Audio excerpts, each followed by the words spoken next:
जयपुर, राजस्थान की राजधानी और राजपूतों की कर्मभूमि।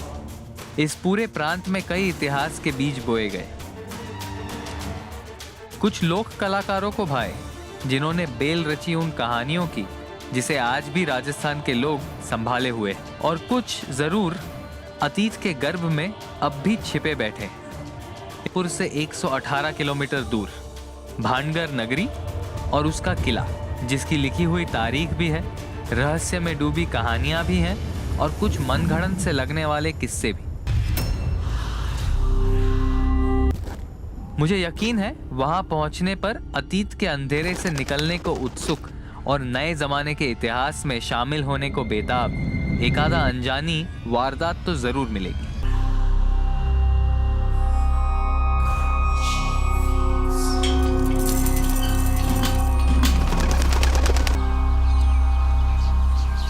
कोई इसके यश नहीं गाता, क्योंकि सब इसे और इससे जुड़े अतीत को अनसुना करना चाहते हैं।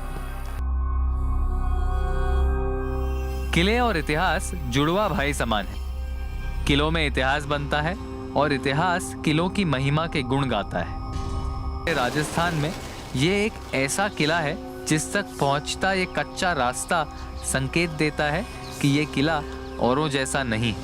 भानगढ़ के बारे में इतनी सारी कहानियां हैं, किंवदंतियां हैं कि इतिहास कहाँ शुरू होता है, कहाँ अंत होता है, कहानी कहाँ शुरू होती है, ये कहना तकरीबन आम इंसान के लिए मुश्किल हो जाता है। कुछ तो कहानियां बहुत पुरानी हैं, कुछ इसमें आ जाती हैं भूत प्रेतों की बात आ जाती है, कुछ आ जाती हैं कि किसी राजा या राजकुमारी के ऊपर श्राप हुआ किसी का। लेकिन फिर क्यों आर्कियोलॉजिकल सर्वे ऑफ इंडिया, जो इस जगह की देखरेख करता है, यहाँ ऐसा बोर्ड लगाए हुए था कि सूर्यास्त के बाद कोई भी अंदर नहीं आ सकता, और उन्हें लिखने वालों ने यहाँ डर महसूस किया है। कुछ चीजें एक बार के सुनने के बाद ही इस तरह जहन में घर बना लेती हैं कि ऐसा लगता है कि खुद ही महसूस हो रही है। भानगढ़ तो शायद पाषाण काल से है। वहाँ पर 2री शताब्दी ईसा पूर्व में कुछ चीजें मिली हैं, लेकिन भानगढ़, सच बताओ तो मुझे भी यहाँ महसूस हो रही है कोई छाया, कोई न दिखने वाली मौजूदगी जो मानो छिप कर देख रही है मुझे।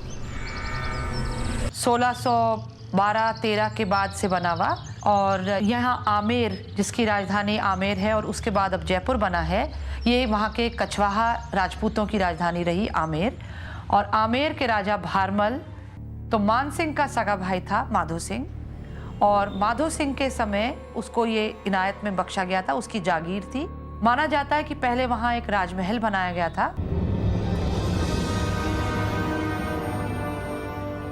इस शहर की रचना को देखकर इतना जरूर मालूम होता है कि बहुत बेहतरीन व्यवस्था रही होगी यहाँ पर। आप जब जाएं वहाँ भानगढ़ में तो आपको नजर आएगा कि वहाँ उसके एंट्रेंस जो है अंदर जाने का, वहाँ पे दुकानें वकानें रही होंगी या कुछ लोगों के रहने का सब होगा, वो बनाया हुआ है। भानगढ़ की जो बसावट है या स्थापत्य है, जिसमें कि राजमहल हो या सिटाडेल एरिया जो होता है या गढ़ जो है, या शहर के बिल्कुल बीच में होगा, एक ऐसी सुरक्षित स्थान पर होगा जहाँ की आखिर तक राजा का जो राज सिंहासन है वो सुरक्षित रह सके।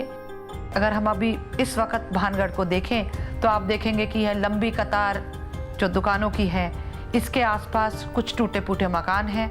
अनुमान यही लगाया जाता है कि उन्हीं व्यापारियों के हैं। लेकिन किसी भी हवेली को, किसी भी मकान को अगर छोड़ दिया जाए तो अपने आप उसमें कुदरती सब कुछ टूट जाएगा। लकड़ी की चीज पहले गल जाएगी। कुछ अगर ले जाने का है तो आसपास के लोग ले जाएंगे, 1 साल में नहीं 10 साल में, 10 साल में नहीं 100 साल में। और जिस भानगढ़ की हम बात कर रहे हैं उसको भी छोड़े हुए 300 साल तो हो ही चुके हैं।